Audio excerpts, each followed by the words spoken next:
Hi everyone, welcome to today's live session by Simply Learn. I would like to thank all our viewers who have joined us on YouTube and Facebook. In this session, we will discuss the top tips and tricks in Python that you can use to solve your problems. Let's wait for a while for people to join in. We have an exciting session ahead. Before I begin, make sure to subscribe to our channel and hit the bell icon to never miss an update. We will address your queries in the chat, so please feel free to put your questions in the chat section. Towards the end of this session, I'll tell you how Simplilearn can help you grow your career in Python programming.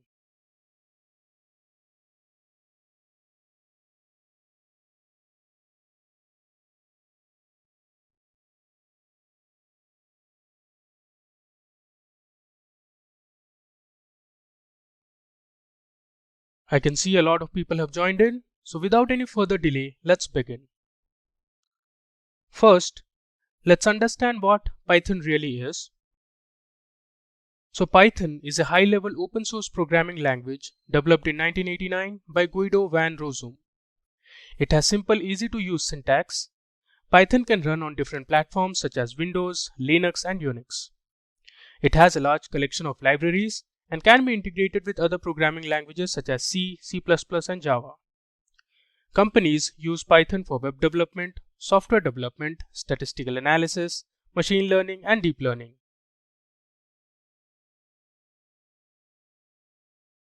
Python tips and tricks will help you optimize the code and reduce your time and effort while writing codes for solving problems.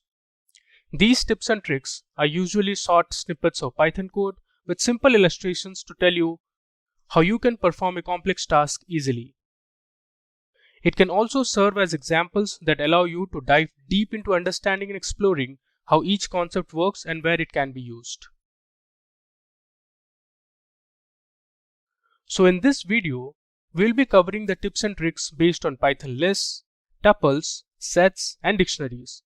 We'll also see how to effectively use loops, iterators, and collections in Python. So let me take you to my Jupyter notebook where I'll show you the different tips and tricks. So here is my Jupyter notebook.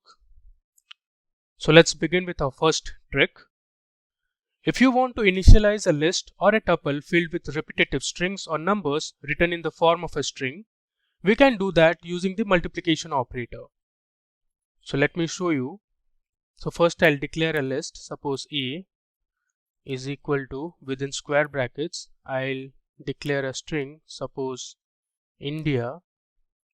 And now if I use the multiplication operator and suppose I say 10, then I'll print A. So this will print India 10 times.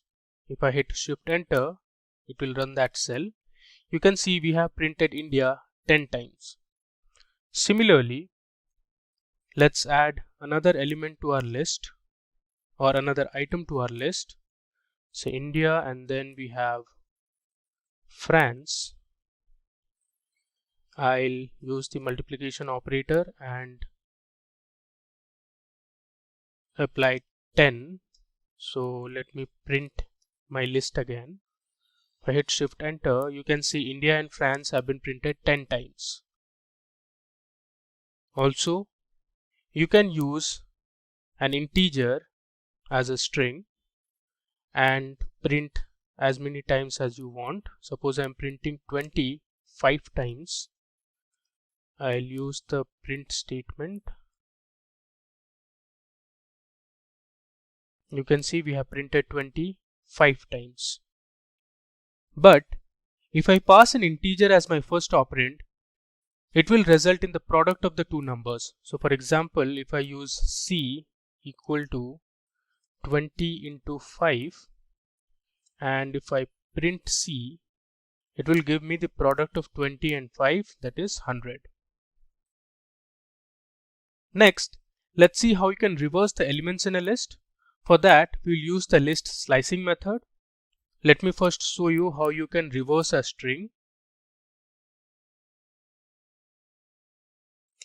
I'll declare my list as list1 is equal to, and inside this list I'll pass in a few country names such as India, then we have USA, let's say we have France, and then Germany, and finally we have Spain. Now if you want to reverse the order of this list, you can use the slicing method inside the print statement. So I'll write print and I'll pass in my list, that is list 1, and I'll use double colon followed by -1. So this will read my list from the end.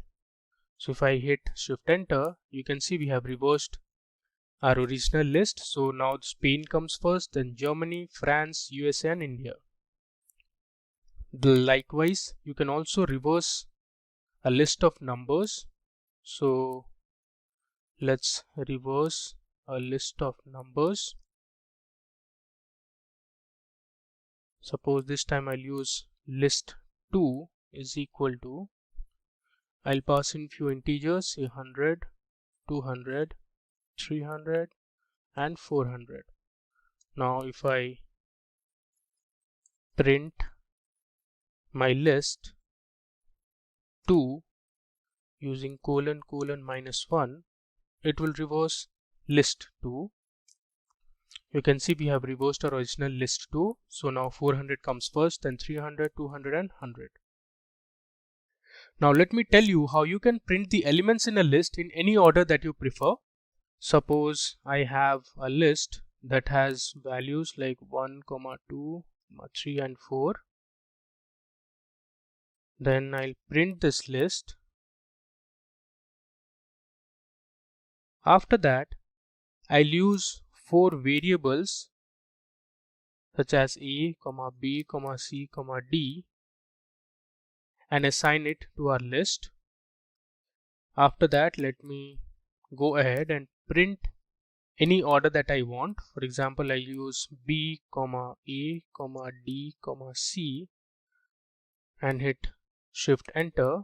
You can see we have printed our list in the order that we wanted. So basically what this cell does is we have assigned the value 1 from list to A, 2 to B, 3 to C and 4 to D, and we are printing in an order BADC. So this is the result you can see. Now suppose you want to print in some other order, like say I want C first, then I want B, A and then D. So this is the output. Up next, we will discuss list comprehensions in Python. So list comprehension is an effective way to define and create new lists based on existing lists. So suppose you want to extract and separate all the letters from the word Simplilearn and add letters as items of a list. Ideally, you would use a for loop to do this task. So let's see how you can perform this task using a for loop. I'll assign an empty list, say letters is equal to, I'll use square brackets to assign my empty list. Then I declare a for loop. Suppose for I in, I'll pass in my string that is Simplilearn, and I'll append the letters using the append function. Now let me go ahead and print the letters. If I hit shift enter, you can see this will print all individual letters present in the word Simplilearn. But the same job, you can do it easily with the help of list comprehensions. So let me show you how to do that. First, I'll declare a variable, say letters, is equal to, inside square brackets, I'll write I for I in my string Simplilearn.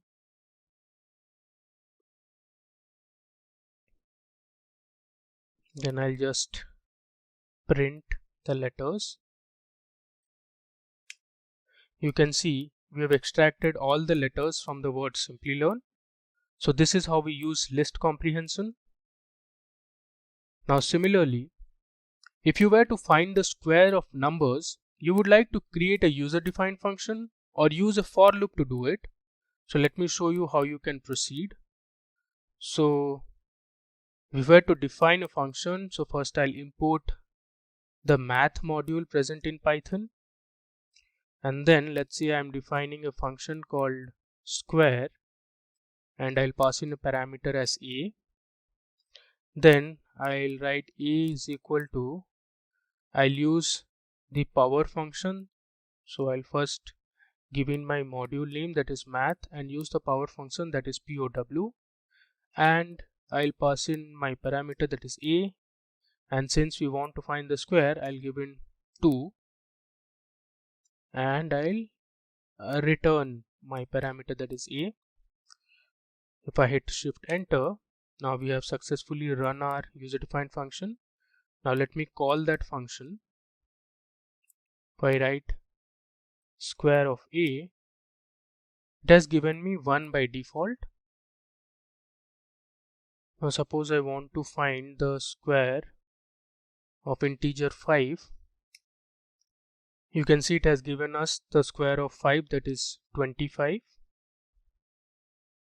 Now to find the square of a number, you can also create an empty list and use a for loop to iterate through a sequence of numbers and append the square of numbers to that empty list. So let me show you how you can do with this process. Suppose I declare an empty list called squares. I'll pass in my empty list, and then I'll use a for loop, say for example for I in range.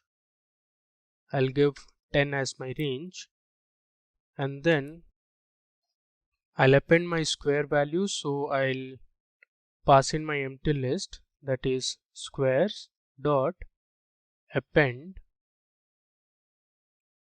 So I'll use squares dot append and pass I into I, and then I'll just call my empty list squares. If I hit shift enter, you can see from 0 to 9, that is a range of 10 values, it has printed all the squares of those integers. Now these two methods that we just discussed need at least 3 to 4 lines of code, but by using a list comprehension, you can find the square of numbers in just a single line of code. So let's use a list comprehension to find square of 5 whole numbers between 0 and 20 having an interval of 4. So I'll use squares is equal to, I'll say x double multiplication operator into 2 for x in, say, range. I'll pass in my range, that is from 0 to 20 with an interval of 4. Now I'll print squares.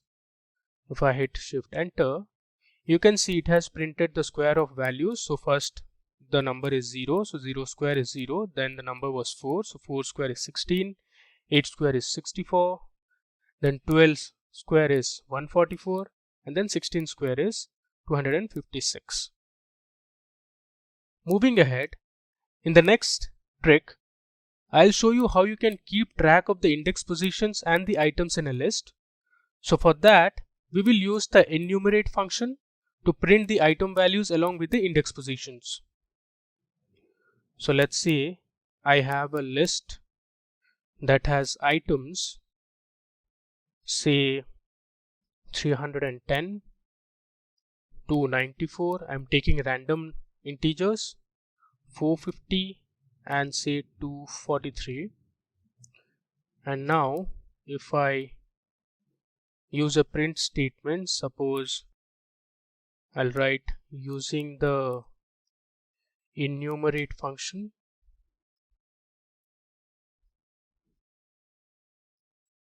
then I'll use a for loop. Say for example, for index comma element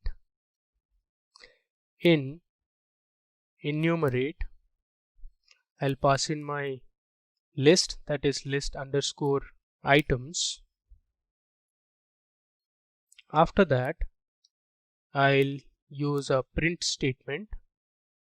I'll pass in index, and then I'll give a list, and that will have my index followed by the value. I'll use another comma and pass in the element.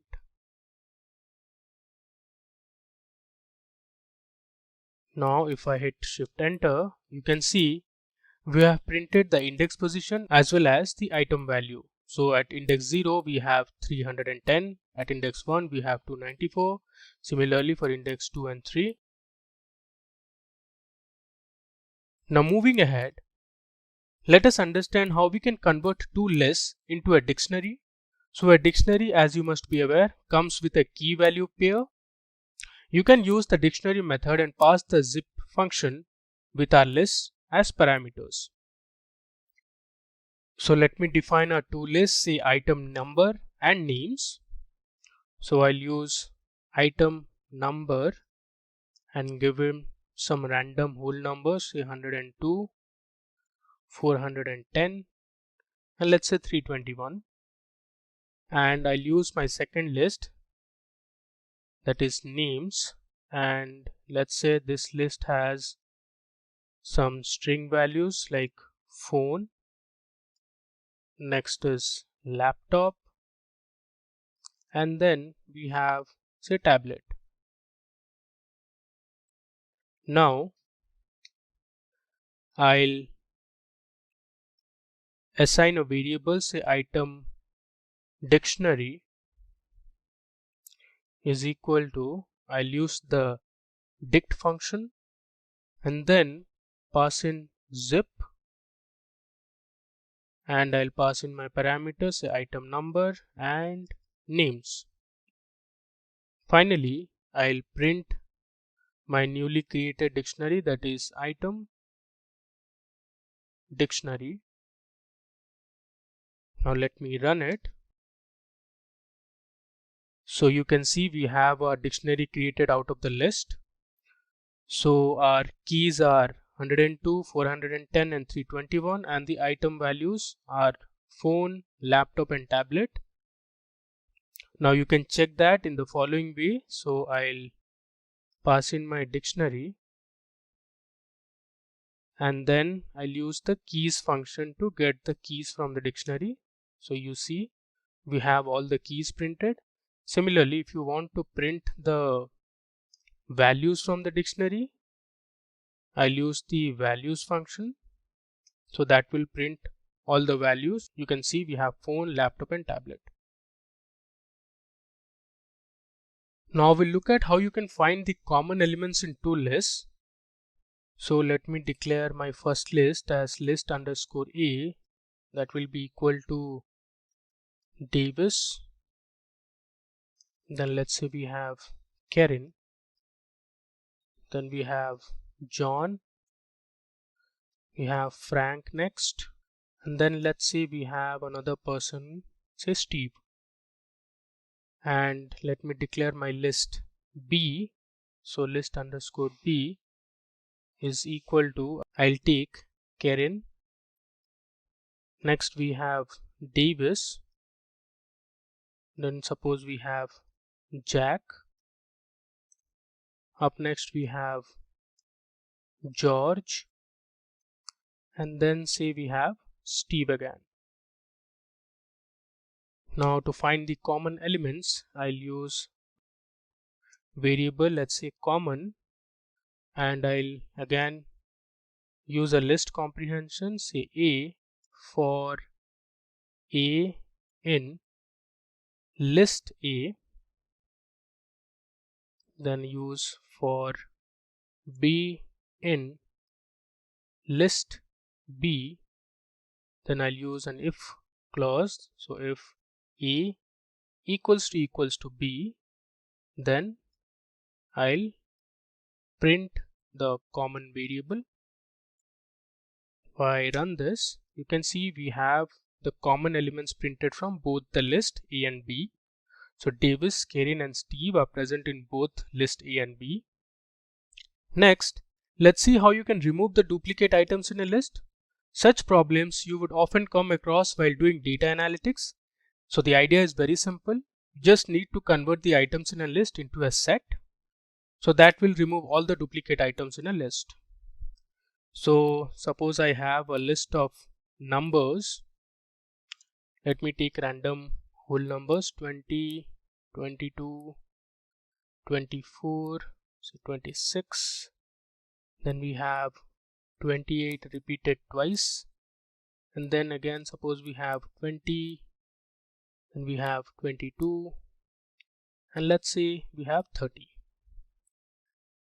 Now let me go ahead and print my list. So I'll say original list equals to, and then I'll pass in my list, that is list numbers. After that, I'll convert my list, that is list numbers, into a set. So I'll first use the list function, and then inside of that I'll pass in my set function and then declare my list, that is list numbers. Finally, I'll print my new list. So I'll type list after removing duplicates, that will be equal to, I'll give a comma and then pass in my variable, that is list numbers. If I run it, you can see our original list has all the elements that has duplicate values, and the final list, the output, you can see we have only the unique elements printed. Moving on, now let's have a look at how you can merge two dictionaries. So there are two methods to do this. Before that, let's see how the code would have looked like had you merged the dictionaries using Python 2 version or Python 3.4 version and below. So let's say I have two dictionaries, say team A. I'll use curly braces to declare my dictionary. I'll give my key as 1 and I'll take Davis. I'll give my second key and say I have Andrew in my team. And then let's say I have my third key and let's say I have Karen. Similarly, let me declare my team B dictionary. I'll take the next key as 4 and the next person would be, say, John, and then I'll use my fifth key. We have Angela, and let's say I have my final member in the team, the sixth member, who is Suzanne. Now if you do it in Python 2 or Python 3.4 version and below, I have to define a function. So let me say define merge underscore teams, which will be my function name, and I'll pass in two parameters, say dict1 and dict2. Then I have dict3.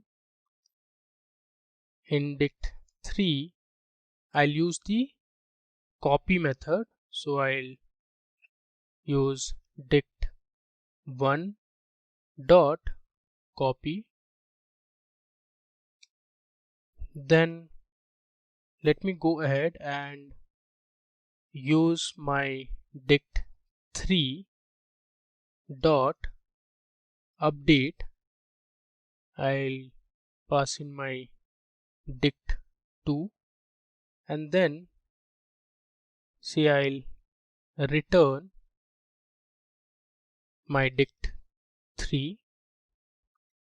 Finally I'll print it, so I'll use merge underscore teams, then pass in my two parameters as team A comma team B. If I run it, oops, there is a mistake I have made, so this should be dict2 actually. So let me run it once again. You can see we have merged both our dictionaries. Now you can see it has around 6 to 7 lines of code or even more. Now if you want to do this task using Python 3.5 version and above, you can use the update method. So let's see how we can do. I have say A is equal to, I'll pass in my dictionary as A has value of 1, say B has a value of 2, let's say B also has a value of 1, and my second dictionary would have key B again, and it has a value of 2, and key C will have a value of 1. Now if I write A dot update B, and if I print A, let me run it, you can see we have merged both the dictionaries here. Now there's one more method which you can use. Let me show you. So I'll copy paste my team A and team B again, and then let's say I'll declare another variable called final team that will be equal to, I'll use curly braces, and then say I'll give 2 star and then team A comma 2 stars again, and then team B.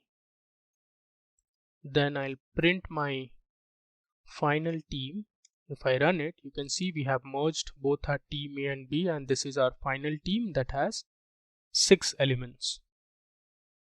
Now before moving to the next trick, if you have enjoyed watching this video so far, then please consider subscribing to our YouTube channel and hit the bell icon to never miss an update. Also, if you want to get the source file I am using in this live session, then please mention your email IDs in the chat section. We'll share the source code with you over email. Now let's move on. Similar to a list comprehension, you can also create a dictionary comprehension. Let me show you the trick. Suppose I want to find the square of numbers, so I'll pass in my variable that is square, and I'll use my dictionary comprehension, say x comma x star star 2. This will find the square of a number. For x in range, say 5, so I want the square of the first 5 numbers. Then let me just call it. You can see it has printed a dictionary that has the square of numbers from 0 to 4, that is 5 numbers. So 0 square is 0, 1 square is 1, 2 square is 4, 3 square is 9, and 4 square is 16. Now let's see the trick to check if all the elements in a sequence are true or false based on a condition. You can do this with the help of all function. All function in Python returns true if all the items in an iterable are true, otherwise it returns false. So I'll directly use my all function. So I'll say all. Now let's say I'll use a variable a, %2, if it's equal to 0, then I'll say for a in range between 0 to 10 with an interval of 2. If I run it, it gives me true because I have defined my range from 0 to 10 and an interval of 2. So the numbers will range from 0 to 4, 6, 8 and so on. So all these numbers are divisible by 2 and the remainder is 0, so it gives us true. Now if I change the third parameter in my range function, see, I'll make it 3 and I run it, it gives me false. Up next, we'll look at a common programming question that you often get to see in any interview or programming test, that is swapping two numbers. Let's see the trick to swap two numbers in a single line of code. So I'll declare two numbers, say x and y. Let's say we have x as 10 and y as 20. I'll use a print statement, say before swap, give a comma, and I'll declare my variables x comma y. Now to swap two variables, I can simply use x comma y equal to y comma x, and then I'll again use a print statement, say after swap, and I'll write x equal to, say x, and y will have the variable y. If I run it, you see before swap x had 10 and 20, and after swap you can see we have x as 20 and y as 10. So we have swapped the values of the two variables successfully. Now moving on, the next trick I am going to show is how you can concatenate a list containing strings. So we'll use the join function for this. Let's say I have a list characters and it has a list of strings, say p comma y comma t comma h comma o, and we have the final string, that is n. Now if you were to concatenate all the list elements, I'll declare a variable called word and double quotation marks, and then I'll use the dot operator and join function. I'll pass in my list, that is character, and then I'll print my variable word. Below you can see the resultant output. So we have successfully combined or concatenated each element or item in the list character. So we have Python printed. Now let me show you how you can find the most frequently occurring values in a list. So I'll declare a list called test, and suppose it has some random whole numbers, say 1, 2, 3, 4, 2, 2, then we have 3, 1, 4, 4, 4. I'll use print statement and pass in my max function. Then I'll convert the list into a set, give a comma, and then I'll use key is equal to test dot count. So what it basically does is it will first count the number of times each element is occurring and then find the maximum value out of it. If I hit shift enter, you can see it has given me 4, which means the item 4 has occurred the most number of times in my list. You can see we have 4 times. Moving forward, the next step is how you can use the if-else statement using ternary operators. Ternary operators are commonly known as conditional expressions in Python. These operators evaluate something based on a condition being true or false.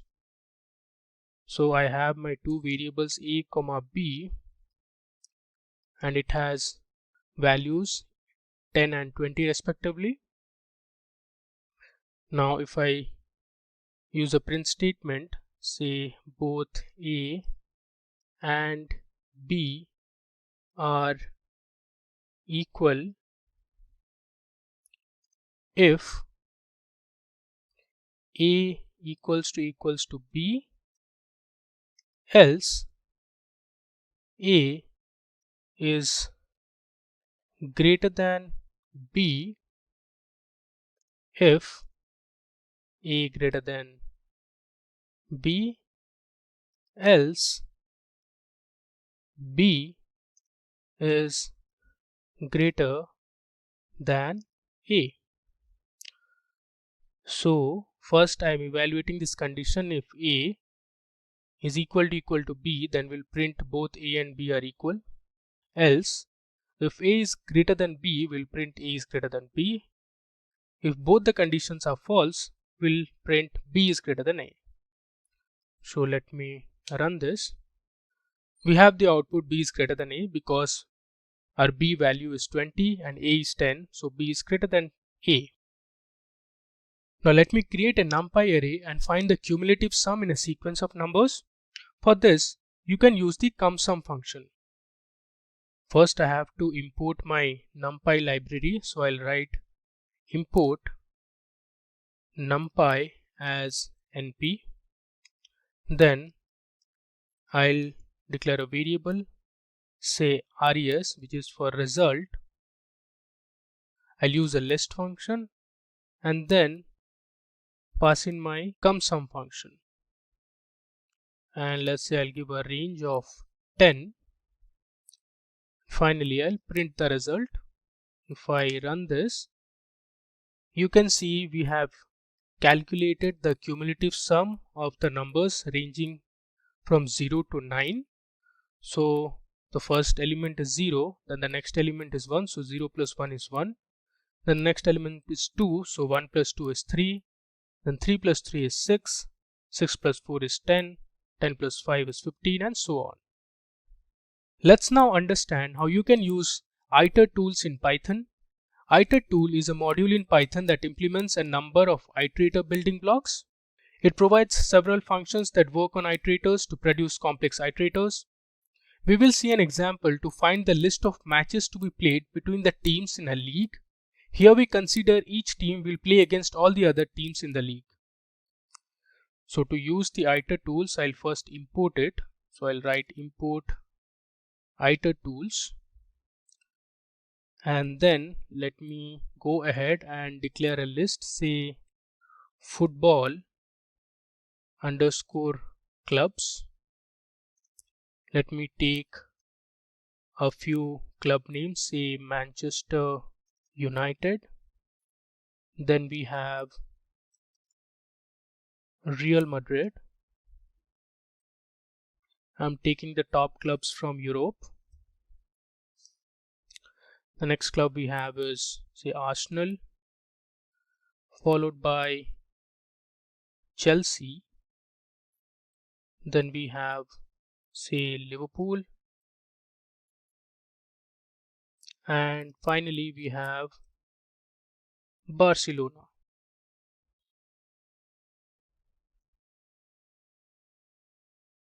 Then I'll use my list function and use another function that is present inside the iter tools library, that is combination. So it will give me all the possible combinations. I'll pass in my list name, that is football underscore clubs, and I'll give another parameter, that is r equal to 2. If I run it, you have all the matches that would be played in this league.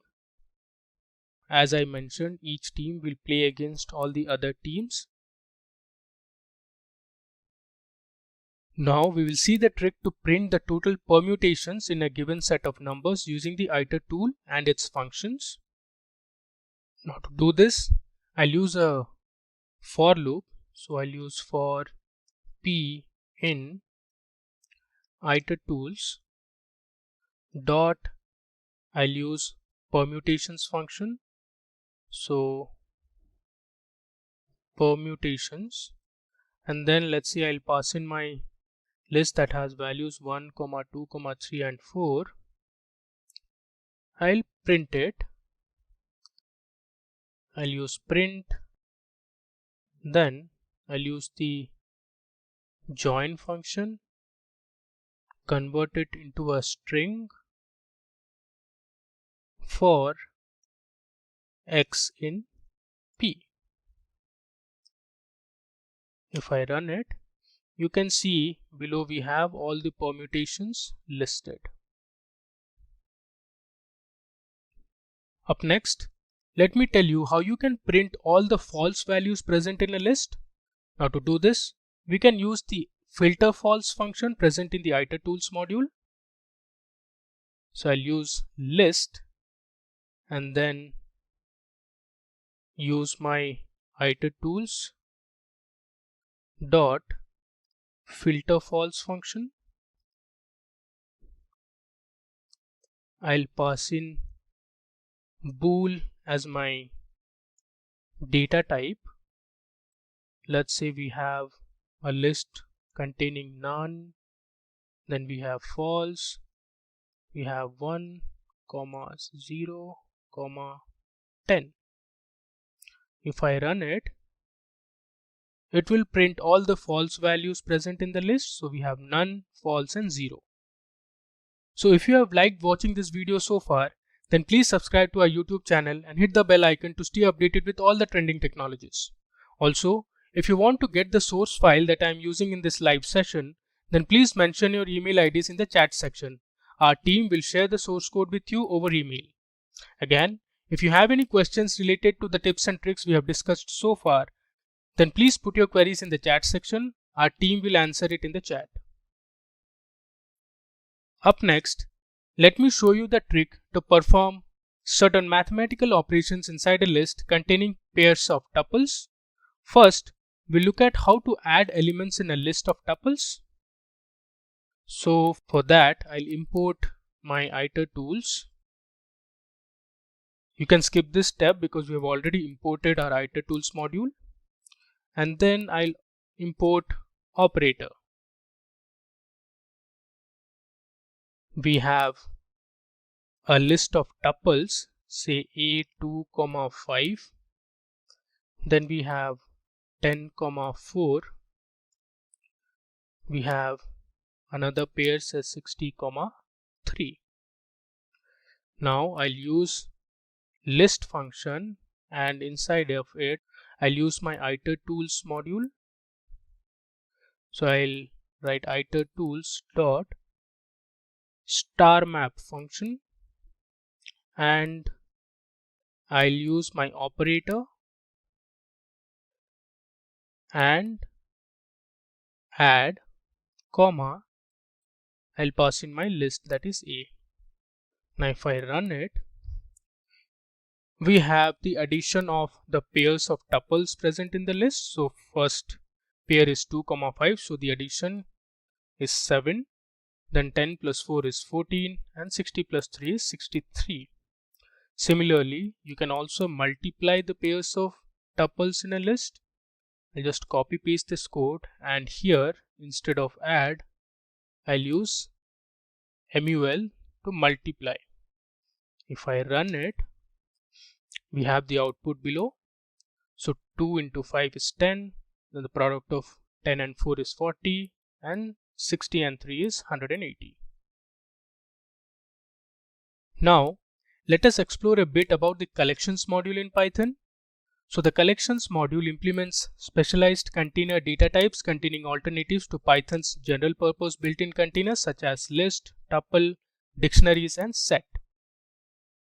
I'll show you how to change the order of the keys inserted in a dictionary using the orderedDict function. So first I need to import the orderedDict function from the collections module. So I'll write from collections import orderedDict function. Then I'll say D is equal to orderedDict dot, I'll use the from keys, and let's say I have my key as A, B, C, D, E.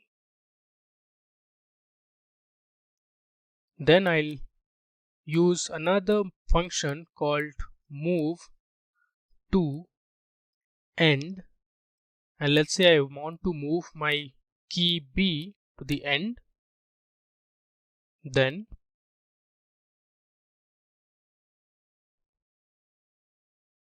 I'll use inverted commas and pass in my join function, and inside that I'll say d dot keys. If I run it, you can see we have shifted the key B to the end. Now if you want to move the key B to the beginning, you can do something like this. So let me copy the last two lines of code from the above cell. I'll paste it. Now here I can give another parameter, that is last, and I'll say false. If I run this, you can see we have the key B in the beginning now. Now the final trick I'm going to show you is how to perform mathematical operations using a lambda function in Python. So lambda is an anonymous function that does not have a name. It can have any number of arguments but only one expression. The expression is evaluated and the result is returned. So let's see how to add and subtract numbers in one line of code using the lambda function. So first I'll declare a variable, say function is equal to, and I'll assign a dictionary. I'll pass in my sum and then use the lambda function. I'll pass in variables x comma y, and I'll add x plus y. Similarly, I'll now subtract. I'll use the lambda function again, pass in my variables x comma y, and I'll write x minus y. Now let me run it. So if you want to find the sum of two numbers, so I have to call this first. So I'll use func, and using square brackets I'll give my sum and then pass in my values, say 10 comma 3. This will add 10 plus 3 and return the result as 13. Similarly, if you want to subtract two numbers, I'll just write subtract here instead of sum,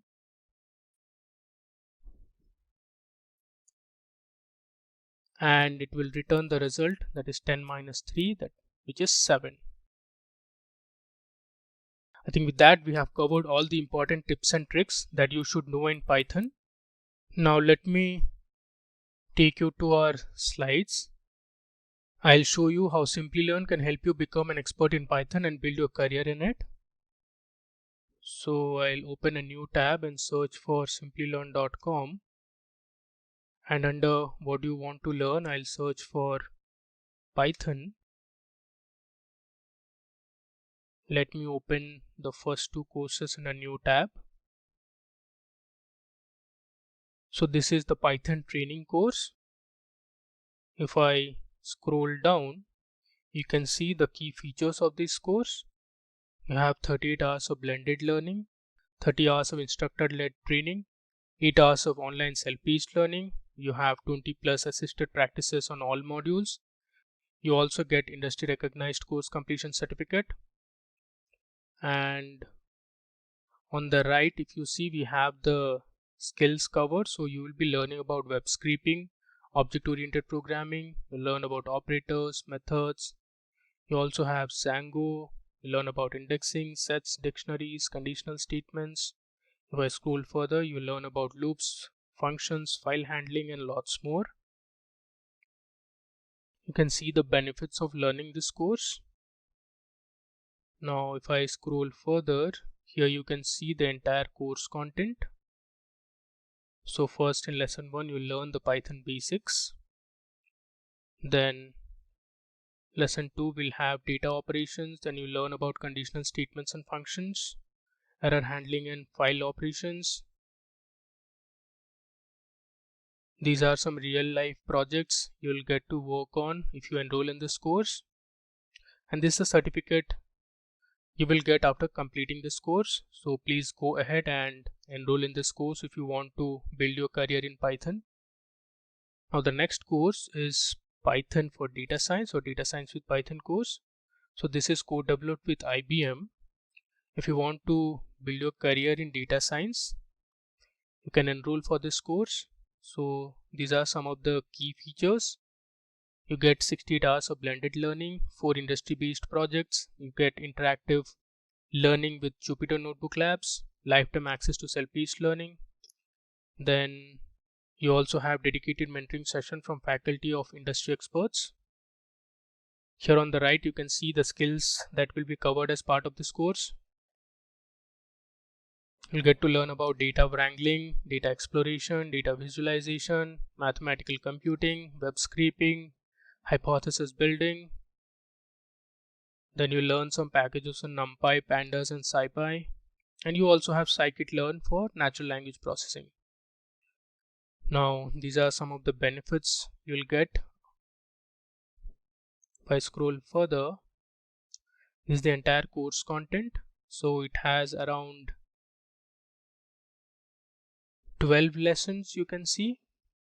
So you'll get a data science overview, then data analytics overview. You learn about statistical analysis, which is an important concept of data science or an important skill in data science.